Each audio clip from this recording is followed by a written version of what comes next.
So Jordan on Facebook asked, where do you source the deals you buy? Where do you get your sources? All right. So I am really different, unfortunately. Um, since I have a private placement memorandum and I do raise capital, I actually call them strategic partners. So I help these strategic partners fund their deals. So I have 3 apartment building guys that go out and look for apartment buildings. They've been masters at this. All 3 of them been doing it for over 20 years. Hmm. So remember I said do everything that you're good at and stay focused. I don't want to go look and evaluate apartment buildings because that's a hell of a job to get involved in. But I am good at raising capital. So I Hmm. had this idea when I started doing this going back about 6 years ago. Um, my 3 strategic partners in the apartment building world, they go find the deals and then they bring them back to me and we decide which ones we're going to buy and which ones I'm going to fund and how much they're going to fund and I'm going to fund. And then I have like 6 or 7 people that I fund all their rehab deals. Okay. So, look, everyone goes, I'm hearing this right now. There's not deals out there. There's nothing to buy. It's always all bullshit.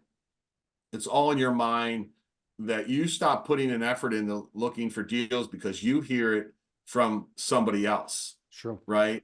And that gets in your mindset that nothing's going on. Look, I have strategic partners up in Pennsylvania. I have a strategic partner in Chicago, a strategic partner in Jersey, and they're struggling to find deals. They Hmm. are, but down here in Florida, there's actually still plenty of deals to find. So it's just always pressing ahead and not getting the mindset that's nothing of it. I love when people say, that there's nothing to buy. It's just you're not working hard enough. It's called win too. So I'm a big Tony Robbins guy. When Okay. things slow down and uncertainty's going on, that's when you should be looking at your inside office, your employees, who you're dealing with, what you're working with, your structures, things that you need to change. Because, I feel like we're in a little type of winter right now. We are. Hmm. I am still doing a couple deals, but I'm planning for what I see coming in the apartment building world coming up at the end of this year and the beginning of next year. That's awesome. So And let's get look, you. if you want to raise capital, look, you absolutely have to master self-directed IRAs. I was about to go there, shift there. I know I'm gonna get 50, you on fire with it. So tell us why self-directed IRAs, what options are there, and what are your thoughts if you're back to being 30 or 40 or 50? What would you be doing with your money? And why do you love self-directed so much? I know why, but go ahead. 50% of the capital I raise is from self-directed IRAs. And when you raise the money from say a 40, or so let's say a 50-year-old with their IRA money, they're not going to probably use that money until they're 70 years old. If they're successful, they're going to use the regular money. They're going to keep growing that IRA money. So when I take self-directed IRA money from someone, even if they're 60, they might not ever take that money and it'll be inherited. It'll be given away to their family. So I know that I'm going to have that money for a long time because they can't go and buy an owner occupied. They can't buy a lot of things with their IRA. No, with their regular, they can buy a lot of things with their regular money, but the IRA would be limited on certain things of living their life. If they want to go on vacations and things like that, they're going to use up their regular money, and they might need that Gotcha. back they might need their regular money back when their kids start to go to college. So there's a lot longer time span having someone's self-directed IRA money, and educate them that they just don't have to be in equities, because from what I see, when people start to hit 60, 65, they actually don't want to be stock market equity anymore. They want that more consistent, safer return being secured to an asset or assets in a fund. Yeah. Yeah, totally agree. And there's just so much money out there in IRA and so little return for the equity markets usually. Do you Not saying still you talk? can't make money in the equity markets, but I think you can have that consistent return over a long period of time for your potential person that's going to give you money. And you're still finding people that don't know that they can self-direct? Is that common? Well, just go outside of the real estate world. I mean, look, you go, Dave, earlier, you said you never were at the real estate meetings. Well, the real estate meetings, all those people want to make a lot of money and they're looking for money. Yeah. I never go. Dave, when's the last time you see me at a real estate meeting? 10 years Never. ago? Yeah. Never. I never. I go to meetings where it's not real estate based because I need to educate these people. And it's kind of like you got the blue ocean and the red ocean, right? The red ocean is the real estate meetings where you got a bunch of sharks there. Everyone's looking for the same thing. Well, the blue ocean is going to a meeting where it has nothing to do about real estate. Like right? a dental meeting, right, Nathan? Yeah, exactly. What's that? Exactly. Dental office meeting, a doctor's office meeting, Yeah. attorney situation that they're just not familiar with at all. Just, there's with social media, there's so many different groups out there. Just to Yeah. get into different groups. I go to a men's group here in Florida. So a men's group, there's a CEO's group that I haven't gone yet, but I'm going to go next month. I'm going to go to that group. These guys own all kinds of different companies. I'm going to go tell them what I do. Right. So it's not always the real estate meetings that you need involved in. And look, the CEO group will be good for just running my company in itself. Right. Yeah. And you said earlier too, and then those are the kind of people that are looking for that long-term consistent return versus I'm going to make $1 million on this. Yeah. On this project or something. One thing I told you what I wanted to talk about before the interview started was the entrepreneur not paying attention to their Roth 401k within their business. And I don't want to hear that you make too much money. It's bullshit. It's not $6,500. Me and Kerry get a tremendous amount because we have employees. So you have to educate yourself on how to do that. But man, most entrepreneurs, they dump all their money into their business, which is the most taxable part of their life. When they sell that property, when they flip that property, even when you hold that property past a year, it's still 20%. I think it's about 22% in tax you got to pay, long-term, short-term capital gains. But one thing that I've done really well with is my 401k. You sold a 401k or 401k? Within my not solo, within my company, Carrie she's part of it. There's like 5 or 6 of us part of it.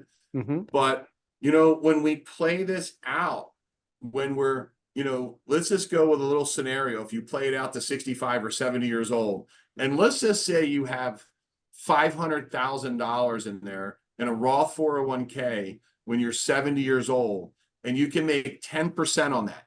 That's $50,000 a year tax-free that you can take without touching the principal.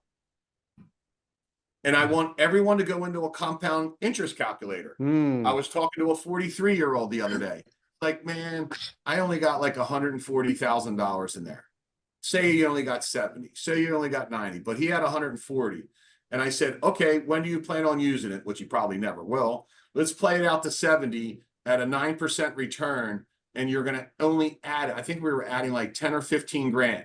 It came out to $1.4 million, only adding 10 grand a year. And if I educate them at 1.4 million at 10%, that's $140,000 a year tax-free. Yeah. You can lend money with that. The bulk of the money that I lend to other individuals is through my PAMA self-directed IRA. And I charge points, I get security. The question before the show was, part of security. When I lend money, and if you take somebody's money, you got to look at the way commercial banks do it. Like, I'm telling you, I just lent money to my best friend on a deal. It went through the attorney's office, title company, whichever state you're in. It was a first lien position. I do seconds because I don't care. It's all about loan to value and equity after repair value. But it was a first mortgage, got named on the insurance policy, gets recorded at the courthouse. And then I actually made the wife sign, and she's not even in the business. And the reason I did that was because if they own a house together and they're both on the deed, and I make them sign personal guarantees, if I only make him sign the personal guarantee, then I can't go after their personal asset up and above the property that I lent on. So if you don't want your wife to sign, then I'm not lending you money. Right. And you need to learn both sides of it, because I think, I just turned 56 and I'm actually not my apartment buildings because they're my big tax deductions, but my smaller stuff, my smaller stuff is 2-3 million, 4 million, but I'm actually selling all my Siesta Key stuff, and taking that capital. I might do a 1031 exchange, but probably not. I want to have access to that cash, and then I'm going to be lending that money out. And I'm going to be lending that money out at 3 points, 12%. And you either want the money or you don't. Is that typically what you're doing a lot now with your money? You're lending it out, or is majority of your money going to apartment complexes? Where's most of the money going, or Well, going to? remember, adapt or die, right? So there in the apartment building world, there's really nothing that we like, that we see, that we want to buy. Interest rates have gone up too much. Yep. And people, they're starting to get in trouble, but these people with the variable rates 2 years ago, it'll intensify at the end of this year. So I'm doing a lot of lending, a lot. For rehabs? Yeah, mostly rehabs, but I do bridge loans too. Guy was selling an apartment building, buying an apartment building. So I lent him a fair amount of money, because he had a purchase before he sold his property. So, let him the money do the purchase. And then after, he sells, then he'll pay me back. So a lot of bridge loan lending. I just lent a guy, a large amount of money. He was actually finished a rehab. The other hard money lender wanted to be paid back because it went past a year, but I lent him at 50% loan to value. So that'll probably last 5 or 6 months. So a lot of lending for me going on right now. I don't want to do a lot of work. And how much work is there to lend people money? Not a whole lot. Paperwork, attorney, send a wire, get paid at the end of the month. Yeah, Absolutely. And that's what kind of has, it's, as I get to 56 and I start approaching 30, start approaching freaking 60, I will just be one big lender because I want to travel the world. Yeah. I want freedom. So the no world kind of changes with me, right? yes. So wanted to say, you've done a lot of memorandums and whatnot. What are some of the key things you've changed that, without getting too detailed, that the first one or second one or third one didn't have that you now put in there? Are you more broad with what you can invest in? Are you doing things differently than you did a couple of years ago with the old memorandums that you would say, never do that again, and you do something different now?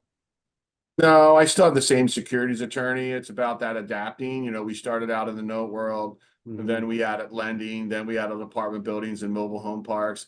I think one thing, a key point here is I see so many people creating private placement memorandums with their securities attorney that are focused on one asset.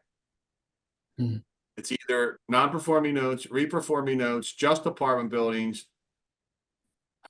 If you look at mine, how I adapted over time, mine started out in the note world, but today it's all about full disclosure and risk factors, right?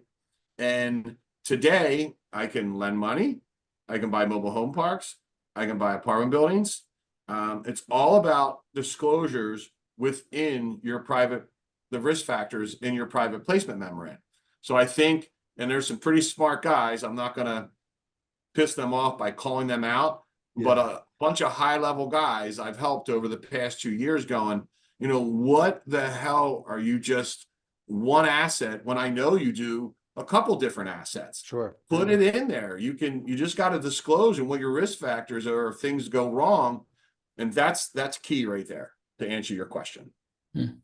It's broadened out of the private placement because last year I bought 2 or 3 apartment buildings. This year I haven't bought any. I haven't bought any in a year.